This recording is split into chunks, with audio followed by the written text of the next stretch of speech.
Item ಯಾವುದೇ ಇರಲಿ try ಮಾಡಿ ಆಚಿ ಚಿಕನ್ ಮಸಾಲಾ.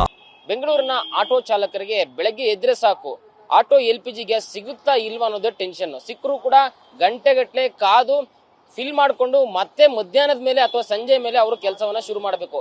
ಸೊ ಬೆಂಗಳೂರಿನಲ್ಲಿ ಆಟೋ ಚಾಲಕರ ಪರದಾಟ ಮುಂದುವರೆದಿದೆ. ಬೆಂಗಳೂರಿನ ಕೋರಮಂಗಲ ಸಮೀಪದ ಸೆಂಟ್ ಜಾನ್ ಆಸ್ಪತ್ರೆ ಬಳಿ ಇರ್ತಕ್ಕಂಥ Hindustan petroleum bunk LPG bunk ಮುಂಭಾಗ ನೀವೇನು ಗಮನಿಸ್ತಾ ಇದ್ರೆ ಇದು 2 ಕಿಲೋಮೀಟರ್ ಕ್ಯೂ ಇದೆ.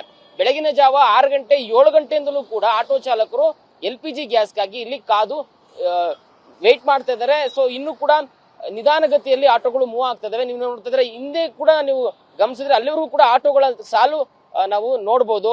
ಸೊ ಬೆಂಗಳೂರಿನ ಸುಮಾರು ಕಡೆಗಳಲ್ಲಿ LPG ಬಂಕ್ಗಳು ಕ್ಲೋಸ್ ಆಗಿರ್ತಕ್ಕಂಥದ್ದು. ಇನ್ನು ಉಳಿದಂತ ಬಂಕ್ಗಳಲ್ಲಿ ಸಾಲುಗಟ್ಟು ಆಟೋಗಳು ನಿಂತಿದ್ದಾವೆ. ಇನ್ನು ಪ್ರೈವೇಟ್ಗಳಲ್ಲಂತೂ ಬೇಕಾಬಿಟ್ಟಿ ಹಣವನ್ನ ವಸೂಲಿ ಮಾಡ್ತಾ ಇದ್ದಾರೆ. 120 130 ರೂಪಾಯಿವರೆಗೂ ಕೂಡ ಆಟೋ LPG ಗ್ಯಾಸ್ ಸೇಲ್ ಆಗ್ತಾ ಇದೆ. ಇನ್ನು ಸ್ಟ್ಯಾಂಡರ್ಡ್ ಪ್ರೈಸ್ ಬರೀ ಸೆಂಟ್ರಲ್ ಗವರ್ಮೆಂಟ್ ನಲ್ಲಿ ಬರ್ತಕ್ಕಂಥ ಕಂಪನಿಗಳಲ್ಲಿ ಅಥವಾ ಬಂಕ್ಗಳಲ್ಲಿ ಮಾತ್ರ ಕಂಡು ಬರ್ತಾ ಇದೆ. ಸೊ ಆಟೋ ಚಾಲಕರ ಒಂದು ದುಸ್ಥಿತಿ ನಿಜಕ್ಕೂ ಕೂಡ ಶೋಚನೀಯ ಅಂತ ಹೇಳಬೇಕು. ಯಾಕಂದ್ರೆ ಪರಿಸ್ಥಿತಿ ಇನ್ನೂ ಕೂಡ ಸರಿ ಹೋಗಿಲ್ಲ. ಕಳೆದ 1 ತಿಂಗಳಿಂದ ಆಟೋ ಚಾಲಕರು ಇದೇ ರೀತಿಯ ಚಿಂತಾಜನಕ ಸ್ಥಿತಿಯಲ್ಲಿ ಜೀವನವನ್ನ ಮುಂದಕ್ಕೆ ತಳ್ತಾ ಇದ್ದಾರೆ. ಆಟೋ ನಂಬಿಕೊಂಡಿದ್ದರ ಪಾಡು ನಿಜಕ್ಕೂ ಕೂಡ ದುಸ್ತರ ಆಗ್ತಾ ಇದೆ. ಇನ್ನು ಈ ಒಂದು ಬಿಕ್ಕಟ್ಟು LPG ಗ್ಯಾಸ್ನ ಅಭಾವ ಯಾವಾಗ ಸರಿ ಹೋಗುತ್ತೆ ಅಂತಕ್ಕಂಥ ಸ್ಪಷ್ಟ ಮಾಹಿತಿ ಕೂಡ ಯಾರು ಕೊಡ್ತಾ ಇಲ್ಲ. ಹೀಗಾಗಿ ಆಟೋ ಚಾಲಕರು ಅಕ್ಷರಶಃ ಗೊಂದಲಕ್ಕೆ ಸಿಲುಕಿದ್ದಾರೆ. ಯಾವ ಬಂಕ್ಗೆ ಹೋದ್ರೂ ಕೂಡ ನೋ ಸ್ಟಾಕ್ ಅಂತಕ್ಕಂಥ ಬೋರ್ಡು, ಇನ್ನು ಸ್ಟಾಕ್ ಇದ್ರೆ ಅಲ್ಲಿ ಕಿಲೋಮೀಟರ್ ಗಟ್ಟಲೆ ಕ್ಯೂ ಇರುತ್ತೆ. ಸೊ ತುಂಬಾನೇ ನಿಧಾನ ಆಗ್ತಾ ಇದೆ.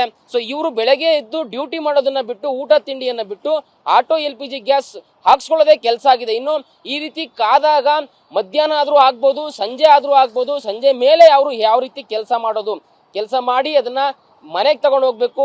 ಸೊ ಮನೇಲಿ ನೋಡ್ಬೇಕು, ಕುಟುಂಬದವ್ರನ್ನ ನೋಡ್ಬೇಕು, ನಿರ್ವಹಣೆಯನ್ನ ಮಾಡಬೇಕು, ಸೊ ಸಾಲ ತೀರಿಸಬೇಕು. ಇವೆಲ್ಲ ಕಮಿಟ್ಮೆಂಟ್ಗಳ ಮಧ್ಯೆ ಆಟೋ ಚಾಲಕರು ಪರದಾಡ್ತಾ ಇದ್ದಾರೆ. ಸೊ ನೋಡಿ ಯಾವ ರೀತಿಯಾಗಿ ಕ್ಯೂ ಕಂಡು ಬರ್ತಾ ಇದೆ, ನಿಧಾನಗತಿಯಲ್ಲಿ ಮೂವ್ ಆಗ್ತಾ ಇದೆ. ಸೊ HP ಗ್ಯಾಸ್ ಕೋರಮಂಗಲ ಬಳಿ ಇರ್ತಕ್ಕಂಥ ಈ ಒಂದು ಬಂಕ್ ಅಲ್ಲಿ ಸದ್ಯದ ಪರಿಸ್ಥಿತಿ ಹೀಗಿದೆ. ಬೆಂಗಳೂರಿನ ಹಲವು ಕಡೆಗಳಲ್ಲಿ ಇದೇ ರೀತಿಯ ಪರಿಸ್ಥಿತಿ ಇದೆ. ಕಿಲೋಮೀಟರ್ ಗಟ್ಟಲೆ ಕ್ಯೂ ಇದ್ರೂ ಕೂಡ ಆಟೋ ಚಾಲಕರು ಬೇರೆ ದಾರಿ ಇಲ್ಲ, ಆಟೋ LPG ಗ್ಯಾಸ್ ಬೇಕೇ ಬೇಕು. ಹೀಗಾಗಿ ಅವರು ಈ ಒಂದು ಪರಿಸ್ಥಿತಿಯನ್ನ ಎದುರಿಸಲೇಬೇಕಾದ ಒಂದು ಅನಿವಾರ್ಯತೆಗೆ ಸಿಲುಕಿದ್ದಾರೆ. ಒಂದಷ್ಟು ಆಟೋ ಚಾಲಕರು ಇದ್ದಾರೆ, ಅವ್ರನ್ನ ಕೂಡ ಮಾತಾಡ್ತಾ ಹೋಗ್ತೀನಿ, ಪರಿಸ್ಥಿತಿನ ಯಾವ ರೀತಿ ಹ್ಯಾಂಡಲ್ ಮಾಡ್ತಾ ಇದ್ದಾರೆ ಅಂತ.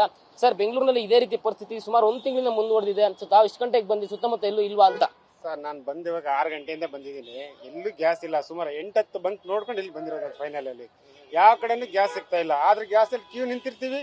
ಇನ್ನೇನು ಹತ್ರ ಬಂದ್ಮೇಲೆ ಗಾಡಿಲಿ ಗ್ಯಾಸ್ ಇಲ್ಲಪ್ಪ, ಖಾಲಿ ಆಗಿದೆ, ಬೇರೆ ಬಂಕ್ ಹೋಗಿ ಅಲ್ಲೋಗಿ ಇಲ್ಲೋಗಿ ಅಂತ ಬರೀ ರೀಸನ್ಗಳು ಹೇಳ್ತಾರೆ ಅಷ್ಟೇ, ಬಿಟ್ರೆ ಎಲ್ಲೂ ಗ್ಯಾಸ್ ಸಿಗ್ತಾ ಇಲ್ಲ. ಅದರಲ್ಲಿ ಇವತ್ತಂತೂ ಸುಮಾರು ಕಡೆ ಗ್ಯಾಸೇ ಇಲ್ಲ ಸರ್.